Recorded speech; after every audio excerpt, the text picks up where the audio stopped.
Hi guys, thanks so much for joining our channel again. I'm Judy, and we're going to continue our conversation on developing a growth mindset. Burwell TV, and the goal of this channel is to provide information that is good for our students, young professionals, that will help them develop their skills, information that supports your mind, body, and spirit, and that growth mindset. This is week 3 of our conversation on developing a growth mindset. We will discuss how to build mental resilience as a student, how to navigate exams, internships, and just job rejections and performance reviews, as well as personal setbacks. Give this episode a thumbs up and drop me a comment in the comment section. Research in resilience is grounded in the principles of cognitive behavioral therapy.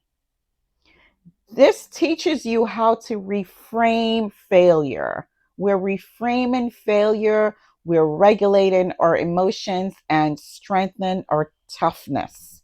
Have you ever failed at an exam that you studied really hard for? Have you ever felt embarrassed, either in the classroom setting or at work, when you spoke up about something and it wasn't really correct? So, setbacks in life are inevitable. They're going to happen.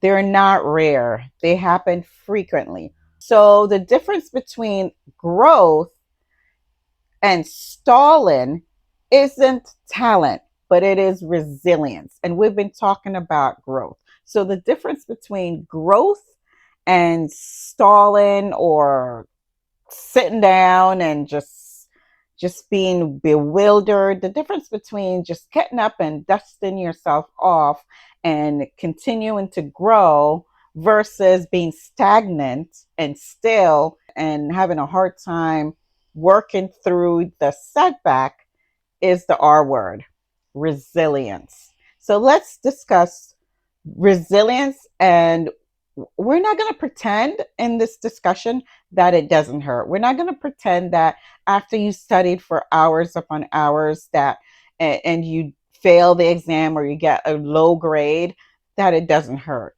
We're not going to pretend that if you were not elected as the for a leadership role in your group or classroom setting or at work that it doesn't hurt. It does hurt. So we're not pretending that it doesn't hurt. What we're going to do is talk about how to build resilience through these setbacks. So in resilience, you're feeling disappointed, right? You building resilience, you're going to feel the disappointment. You're not going to pretend that it does not exist. It's very important, right? Then the next step is you're going to process it. We're going to process the disappointment. We're going to look at different parts of why the disappointment happened and what you could learn from it, right? We're going to start that growth process. And you're going to say, I am going to grow anyway, right? So whether or not you can figure it out or whether or not you can clearly determine what went wrong, doesn't matter. You are going to grow anyway. So research in cognitive behavioral therapy shows that our responses isn't caused by the event, but it's our interpretation of the event. And this is why I said if while you're processing it, you can't figure it out, you may need to call in for some backup. You may need to call for some help. And be careful who you're calling for help, because you want that person who you're calling for help to be of a growth mindset as well, so that they can help you look at it all and process it. Role. What are you telling yourself? What does that signal to you about you? Right? So it's not event equals emotion. It's not that. It's event, meaning, emotion. So, meaning, that center is what we need to look at. What are you gathering about yourself? What are you telling yourself the meaning of the fact that you did not get a high grade on the exam that you studied for? What's the meaning? What does it mean to you? How are you interpreting that failure or that setback? So, the meaning portion is where we need to focus, right? Our brain tends to cause us to personalize, generalize, and catastrophize, right? We catastrophize in that we say, it's the end of the world. I did not get a good grade on this exam, and I'm going to fail this class, period. That's what you're saying. You got one low grade on one exam, and it's the end of that class. And so things start to happen. You remember I told you that your brain listens to you, so you start to act as if you are already going to fail that exam. Okay? We feel that this always happens to us and that we never succeed. But that's not reality. That's not reality. Let's reframe that. Let's go over 3 steps to reframe that conversation, that meaning that we're pulling from that setback. Let's talk about this. Let's reframe those things. The first thing you need to do is separate fact from your story. What is factual about the fact that you received a D on this exam? What is factual? You receive the D. When you go through the exam and you look at the areas where you received that D, were there things that you did not study for? Were there parts of that exam that you did not understand and you did not ask clarification on?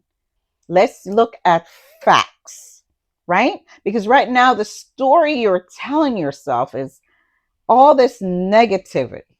You're saying, oh, I'm just not good at writing essays. I'm never good at writing essays. I'll never be able to do well at writing essays.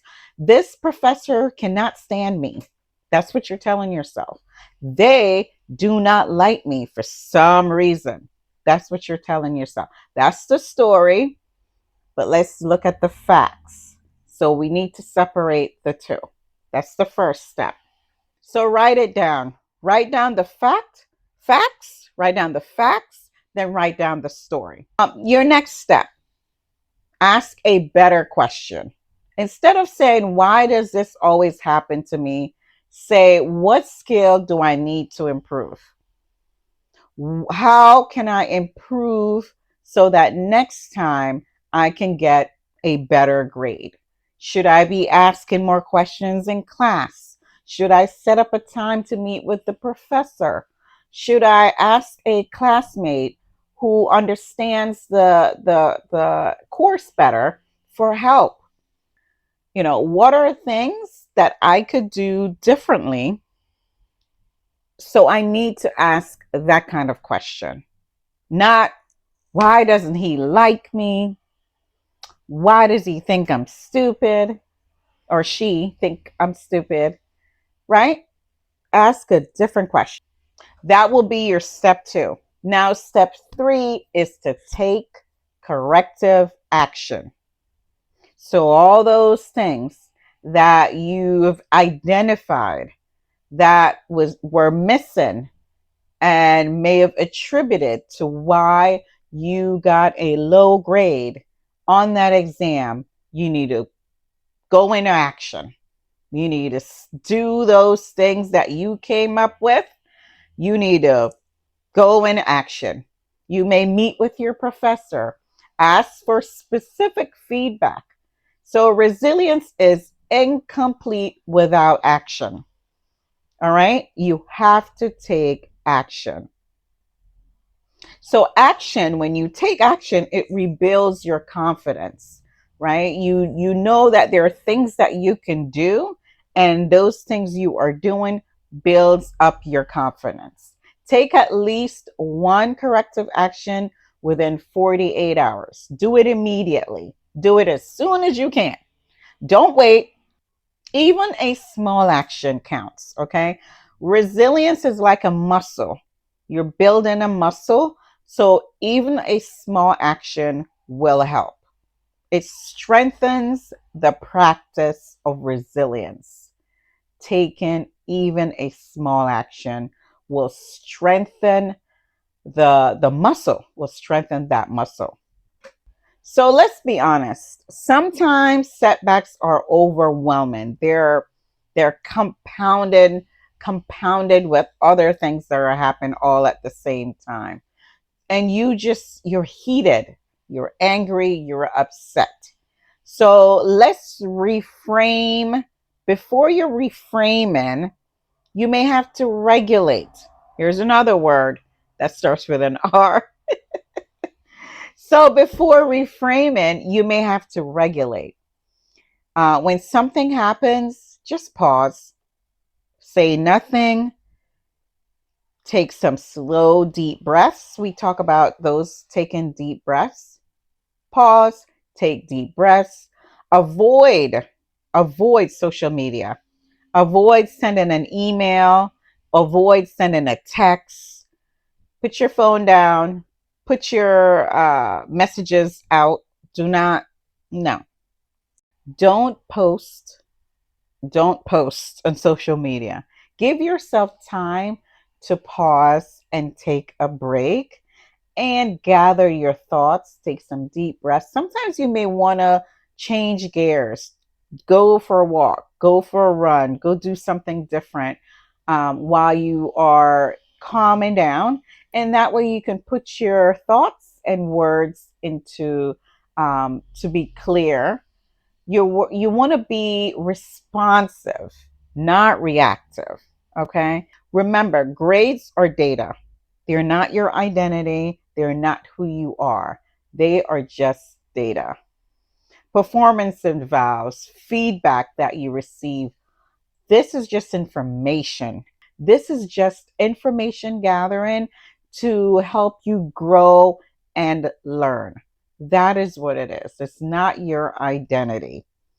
Thank you so much for joining me today. Give this video a thumbs up, and I will see you in the next one. We will continue to talk about growth mindset, all the different parts. If you missed the previous video, please go check it out and also give that one a thumbs up.